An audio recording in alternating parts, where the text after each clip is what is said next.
Students, expectation discuss करने के बाद अब मैं आपको प्रोबेबिलिटी डिस्ट्रीब्यूशन के बारे में बताऊंगी। Probability distribution when all the values of random variable, अब ये दिस इज़ रैंडम वेरिएबल और ये ऑल द रैंडम वेरिएबल्स की रैंडम वेरिएबल की सारी तमाम पॉसिबल वैल्यूज़ हैं अलॉन्ग विद देयर प्रोबेबिलिटीज़, और ये रिस्पेक्टिव प्रोबेबिलिटी यानी x1 की प्रोबेबिलिटी p ऑफ x1 है, x2 की p ऑफ x2 है, up to so on xn तक, ठीक है। लेकिन ये in the form of a table, ये तब प्रोबेबिलिटी डिस्ट्रीब्यूशन होगी जब ये जो कंडीशंस हैं या प्रॉपर्टीज़ हैं ये सेटिस्फाई करेगी। प्रॉपर्टी क्या है कि रैंडम वेरिएबल जो भी वैल्यू लेता है ना, उसकी प्रोबेबिलिटी हमेशा ज़ीरो से ग्रेटर और इक्वल हो सकती है।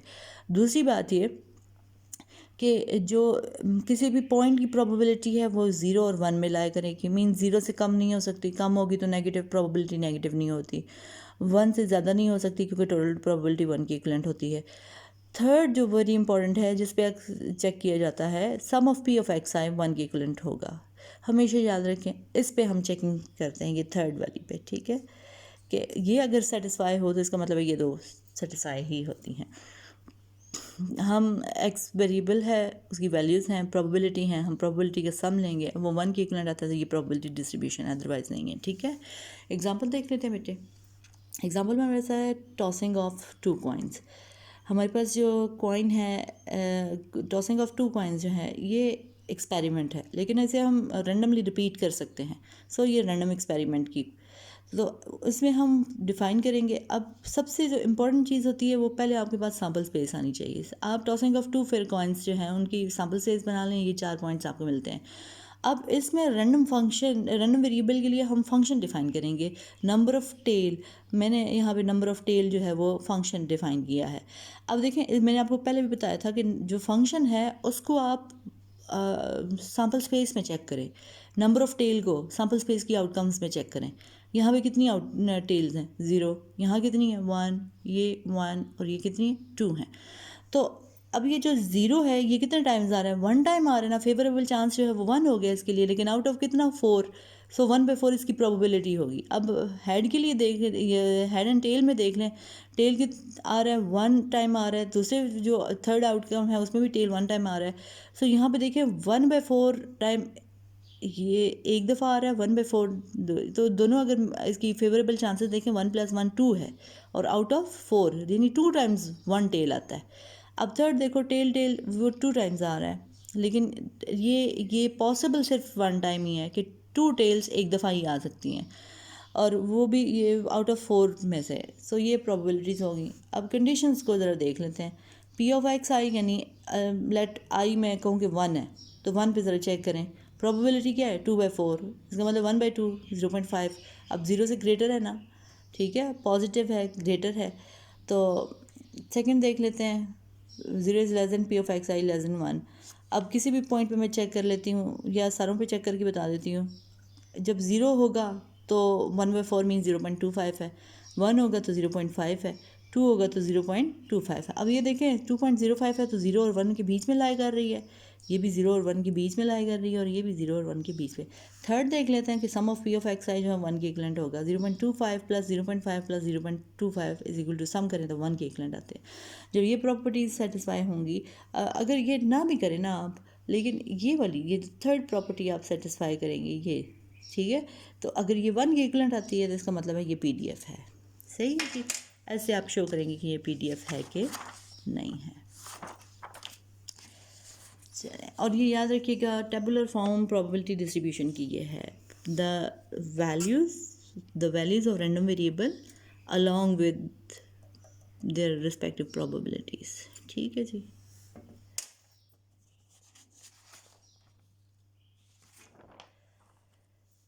अब प्रोबेबिलिटी डिस्ट्रीब्यूशन आपको मैंने जैसे बताया कि प्रोबेबिलिटी डिस्ट्रीब्यूशन अगर डिस्क्रीट रैंडम वेरिएबल की होगी तो डिस्क्रीट प्रोबेबिलिटी डिस्ट्रीब्यूशन उसे कहेंगे, और अगर कॉन्टीन्यूस की होगी तो कॉन्टीन्यूस कहेंगे, ठीक है जी। तो ये मैंने आपको बता दिया था कि ये डिस्क्रीट प्रोबेबिलिटी डिस्ट्रीब्यूशन की टेबुलर फॉर्म है, कैसे इसको हम यानी लेआउट है ये उसका। एग्जाम्पल एक देख लेते हैं बेटा। एग्जाम्पल मेरे पास ये है कि 3 children were born in a government hospital on Sunday. Find the probability distribution for number of girls. Question को जब आपने पढ़ा तो आपने इसमें से दो बातें आपने सर्च करनी है। पहले ये कि सैम्पल स्पेस क्या होगी, और दूसरी ये कि फंक्शन क्या है। सो 3 चिल्ड्रन वर बॉर्न। ये बेटे ये पार्ट है ना क्वेश्चन का, ये आपको सैम्पल स्पेस के बारे में बताएगा। और जो आपने कहा ना कि find the probability distribution for number of girls, ये जो नंबर ऑफ़ गर्ल्स हैं ये बेसिकली आपके पास रैंडम वेरिएबल यानी फंक्शन है। ये फंक्शन है जिसकी आपने इस सैम्पल स्पेस में रियल वैल्यूज़ लेनी है। ठीक है जी। अब सॉल्यूशन की तरफ आते हैं। क्वेश्चन उम्मीद है कि आपको समझ आ गई होगी। अब देखें, सबसे पहली चीज़ सैम्पल स्पेस हमने डिफ़ाइन करनी है। कैसे करनी है? अब देखो एक्सपेरिमेंट देखो तो कि 3 चिल्ड्रन वर बॉर्न, 3 चिल्ड्रन। अब जब कोई भी बच्चा पैदा होता है तो या वो बेबी बॉय हो सकता है या वो बेबी गर्ल हो, यानी 2 उसकी पॉसिबिलिटीज़ होती हैं। अब 3 चिल्ड्रन के बारे में फाइंड आउट करना है तो ये देख लें कि 2 पावर हम 3 करेंगे तो हमारे पास 8 आउटकम्स होंगी। एक्सपेरिमेंट जो है ये क्या है? रैंडम एक्सपेरिमेंट है। आउटकम्स मैंने आपको बताया बॉय गर्ल हो सकती है, 2 आउटकम्स के साथ ये एक्सपेरिमेंट है। तो क्योंकि ये फाइंड आउट करना है जी ऑन संडे, तो ऑन संडे जो है वो 3 बच्चों की बर्थ हुई है तो 3 मदर्स होंगी। अब फर्स्ट मदर की पॉसिबल ये कि बेबी गर्ल हो या बेबी बॉय हो, फिर सेकंड मदर का बेबी बॉय हो या गर्ल हो, थर्ड मदर के लिए भी बेबी बॉय। और यहाँ भी याद रखिएगा कि हर जो हमारे पास जो फर्स्ट आउटकम आती है सेकंड एक्सपेरिमेंट की आउटकम्स को उसके साथ अटैच किया जाता है। थर्ड एक्सपेरिमेंट की आउटकम्स को ये जो सेकंड वाला है उसकी पॉसिबल आउटकम हर पॉसिबल आउटकम के साथ अटैच करेंगे तो हमारे पास ये सैम्पल स्पेस बन जाती है कि हो सकता है कि पहली मदर का बॉय हो, सेकंड मदर का भी बॉय हो, थर्ड मदर का भी बॉय हो सकता है पहली मदर का बॉय हो, सेकंड का बॉय हो लेकिन थर्ड की गर्ल हो जाए। हो सकता है पहली का बॉय हो, सेकंड की गर्ल हो लेकिन थर्ड का बॉय हो, पहली के बॉय हो, सेकंड की गर्ल हो, थर्ड की भी गर्ल हो। ऐसे ये सारे सैम्पल यानी 8 सैम्पल पॉइंट्स आपको मिलेंगे। ठीक है जी। अब हमने वेरिएबल की बात करनी है। वेरिएबल आपके पास क्या है? वेरिएबल यहाँ पे मैंने आपको पहले बताया था नंबर ऑफ़ गर्ल्स के बारे में है। अब हम नंबर ऑफ़ गर्ल्स को इस फंक्शन के अकॉर्डिंग टू हर एक आउटकम को देखेंगे। ठीक है जी। नंबर ऑफ़ गर्ल्स कितनी है? इसमें कोई नहीं है। इसमें कितनी है? 1 है। इसमें 1 है। इसमें 2 हैं। इसमें 1 है। इसमें 2 हैं। इसमें भी आपके पास जो है वो 2 हैं और इसमें 3 है। ठीक है।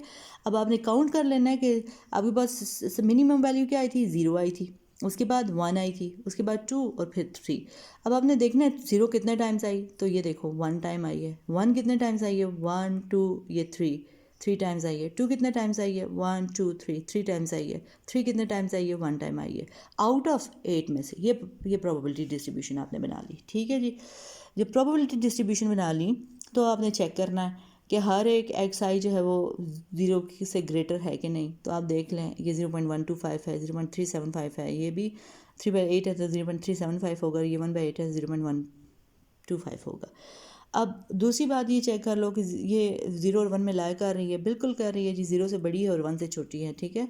फिर जो थर्ड पे जिसमें मैंने आपको कहा था वेरी इंपॉर्टेंट प्रॉपर्टी होती है वो ये कि आप इसको देखें कि सम ऑफ प्रोबेबिलिटीज़ जो है वो 1 के इक्वलेंट है कि नहीं। तो 0.125 इसके लिए, 0.375 इसके लिए, 0.375 इसके लिए और 0.125 इसके लिए ऐड करके देखें 1 के इक्वलेंट आएगा ये टोटल। ठीक है बच्चों। तो ये आपके पास क्या हो गया? प्रोबेबिलिटी, ये आपके पास प्रोबेबिलिटी डिस्ट्रीब्यूशन